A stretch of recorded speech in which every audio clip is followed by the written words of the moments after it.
Hello comrades, it's the Finnish Bolshevik. So I saw this news story about these graves in Russian Karelia, right on the Russian side of the Finnish border.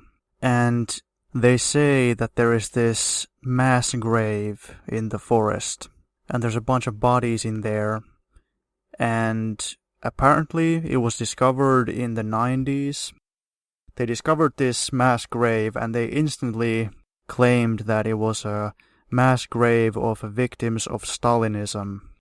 How do they know that these are victims of Stalinism? Well, but they just claim that there are victims of Stalinism. And they also claim that there's some Finnish people in there. Although there's never been any serious excavations, no attempt to identify any of the bodies, there's no documents that prove anything, so there's absolutely no way to know who these bodies are. But in the Gorbachev era or in the Yeltsin era, of course it would have been very useful to find a new mass grave and then they could make anti-Stalin and anti-communist propaganda about it. Because of course, if they find bodies, they're gonna say, oh, well look, these are people killed by Stalin, and of course, these people all must be completely innocent. There's no way that they are fascists or terrorists or whatever. No, they must be innocent and they must be victims of Stalin. So now, some people actually did start excavations, and remember, this news story is from 2018, so this was already 3 years ago that they started these excavations. So they were digging around in there, and they came to the conclusion that among these bodies could actually be bodies of Soviet soldiers and Soviet civilians killed by Finnish occupying troops, killed by the Finnish occupiers, because this is part of the territory in Karelia which was conquered and occupied by Finnish troops who invaded the Soviet Union in Operation Barbarossa together with Hitler in World War II. And they came to this conclusion because they said that some of the bodies clearly have Red Army uniforms, so they don't really look like random civilians, they look like Red Army soldiers. And it's also known that the Finnish troops had a base exactly in this location. It's in Sandarmo. Here's another article which talks about Soviet POWs and civilian prisoners in Finnish prison camps. It is known that Finland had these large prison camps in Karelia, also near that location, where tons of prisoners, both soldiers and civilians, died. Some were simply killed, others starved to death, etc., etc. There's actually a good book by a Finnish colonel who actually participated in the occupation of Karelia, named Helge Seppälä, and he was a colonel, but then when he retired he became a military historian, and in the 80s he wrote a book called Finland as the Occupier, which unfortunately I think is not available in English. But in that book he talks about the prison camps that Finnish troops had in Karelia, and he said that even though they killed and executed a bunch of people, they actually never wrote that down in the records. So the prison records actually don't show a lot of the killings. And the fact that the prison records don't show the killings has actually been used as evidence by Finnish right-wing historians to claim that, the Finnish occupiers just didn't kill any prisoners, which is a totally ludicrous claim. But in any case, the number of people killed by the Finnish troops in the prison camps, which they actually called them concentration camps, but later on they changed the name to deportation camp or something like that, because the camps were actually set up in order to ethnically cleanse Karelia. The purpose of the camps was to put all the Slavic people in there and then remove them and then send settlers into Karelia to make Karelia Finnish, to ethnically cleanse it. But that's a topic for a different video. So in any case, this is just a random article by the Finnish state media in English, which says that Finnish researchers are examining the National Archives to determine the true conditions of Finland's prison camps during World War II, 1/4 of the nearly 90,000 Soviet prisoners, both soldiers and civilians, died while detained at the camps.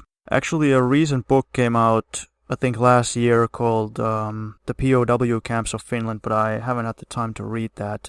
So maybe that would have some up-to-date information. But here it says that Finland established about a dozen concentration camps, later called relocation camps, in Petrozavodsk region, which Finnish people call Petroskoi, and that's where this is. So when I saw this article a couple years ago, I was like, okay, that's interesting. And after that, it has been actually discussed on the media quite a lot. There's been constantly new articles about this. There's like at least 10 articles about this in major newspapers in 2021 alone. But they never really give any new information. All they do is they basically attack the people who are conducting this excavation. They try to claim that this is Stalinist propaganda, or that Russia is a Stalinist country, or they say, well, Finnish historians do not agree with this interpretation, as if that means that it's false.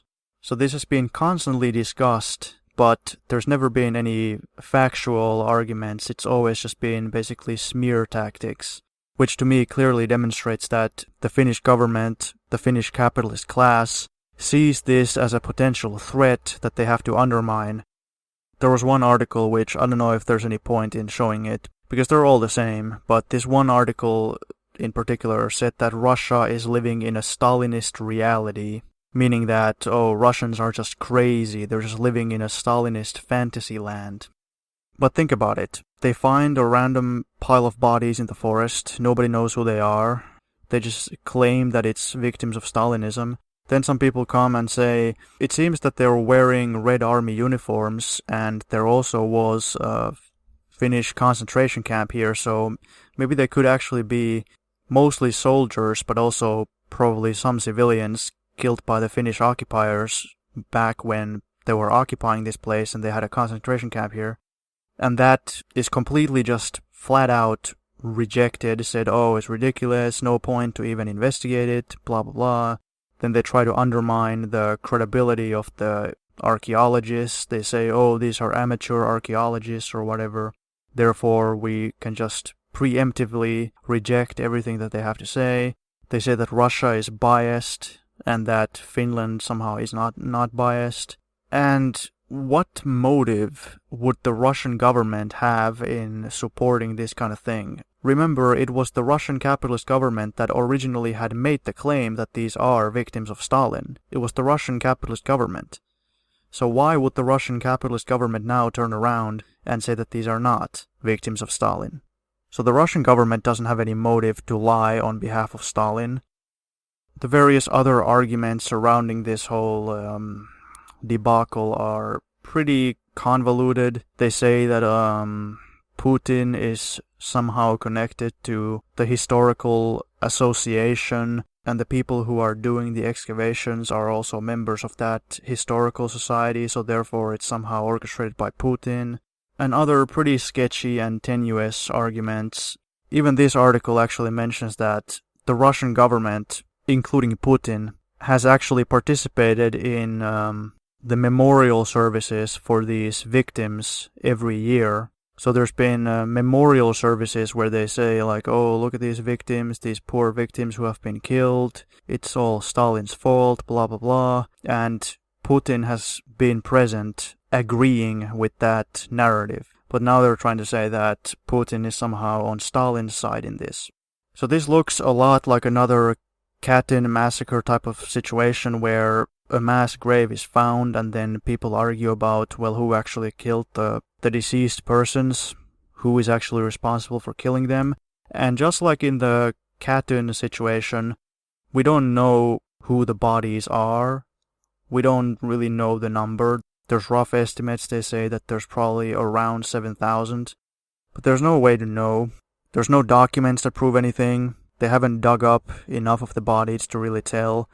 And as far as I know, after that, there haven't been any more discoveries.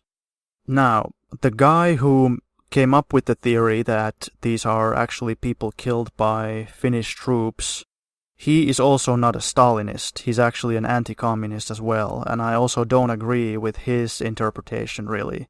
So that's another thing, like, if this was some kind of Stalinist conspiracy to rehabilitate Stalin, then how come the guy who came up with this new interpretation is actually an anti-Stalinist? And this is how sneaky the Finnish media is. They don't actually even name the person who made this discovery and came up with the hypothesis that these are victims of Finnish troops. But in this article from 1 year later, they mention that his name is Yuri Kilin. Or maybe it's not even the guy, it's just in this article they claim that the people who originated this hypothesis are Yuri Kilin and Sergei Veriginin. So I assume it's the same people. In this other article they don't mention any names, so who knows? I mean, it's just totally crappy journalism. And here it says that the Finnish Second Army Group was the one that was in Sandarmo. So what this Yuri Kilin dude is claiming is that he actually claims that Stalin did kill people who were buried in this place, but then the Finnish troops came and they killed some more, and that they discovered the original graves, and that then they put their victims into the grave, where the previous victims were also. Which to me, that sounds unnecessarily convoluted. Why do you have to assume that there even was an original grave? To me, that sounds weird. Now, of course, I'm biased, but because to me, the idea that there was an original grave and then the Finnish troops came and they killed people and put the bodies in the already existing grave, to me it just seems like an attempt to try to somehow hold on to the original hypothesis from the Gorbachev or Yeltsin era that this is a grave of victims of Stalin, but also somehow try to fit into that the new evidence that these are actually corpses of soldiers. You know what I mean? Even if there are civilians and soldiers, that also doesn't require Stalin to be involved, because the Finnish troops killed both civilians and soldiers. This whole thing can be explained much more simply with just the Finnish troops, and it's not necessary to involve Stalin in this. But the way it is right now, we don't really know. It's just speculation. It seems to pretty strongly imply that the Finnish troops are the ones who killed these people, but we don't know for sure, and honestly I don't know if we ever will know, because this was already discovered years ago, and they've been talking about it all the time, but there's been absolutely no new information. Even this article only says, oh, this crappy Russian guy doesn't drop his theory even though we don't like his theory. Like, okay, what kind of journalism is that? And then it just links to other insane articles like Stalin manipulated Finland, typical manipulation that we've always seen from Russians, blah blah blah. And yes, that is actual headline. Stalin deceived Finland with territory exchange offers before Winter War. Typical manipulation that we are used to even today. Then it links to another article where it says Finnish researcher responds to Russian researcher about Sandarmo. The claim about secret mass grave of POWs is insane. Russian researchers live in a Stalinist reality. And another article, Finnish diplomat visited the mass graves. They've been talking about it all the time, but there's absolutely no substance to anything. It's just constant anti-Soviet, anti-Stalin, and outright anti-Russian propaganda where they constantly just say, oh, Russia is bad, Russians are mean, Russians don't know what the fuck they're talking about. I don't expect that we will get any final answer anytime soon, and I want to conclude by saying that the historian Arch Getty said in one of his books that the sources that we have about Soviet history are too poor to make any final conclusions. I am of the opinion that all this information could still change. I've become pretty skeptical of historical certainty because all the books that I've always tried to claim, okay, this is what happened, they're all based on pretty flimsy evidence. Some stuff, of course, is more substantiated than other stuff, but I think people these days, they take certain things kind of as gospel truth the same way that people used to 50 years ago. And what happened to all the stuff that people used to believe 50 years ago? Well, it was all debunked. Nobody believes it anymore because it's all false. There's a lot of things that we don't really know and things that could still change. There's also a lot of Soviet archives that are still closed. And of course the Finnish archives, well, they're still closed. It was actually pretty funny. I think it was in this article they said that, they haven't found anything in the Finnish archives to corroborate this. Well, you really think that the Finnish government would release such information if it's held in secret archives with like military and intelligence secrets, that they would just release it, even if it's damaging to the Finnish government? No, of course they wouldn't release it. So the fact that they haven't found such information when it's probably being kept in a secret archive, well, that doesn't prove anything. It's just ridiculous. It's just completely playing naive. So yeah, we don't really know the truth about this, and that just kind of reminded me that I've been thinking the same about many things in Soviet history. Of course, if there's proof for something, then yeah, there's proof. It points us towards some kind of direction, like, okay, yeah, that's probably something like that probably happened, more or less. But I advise against this idea that we have absolute certainty.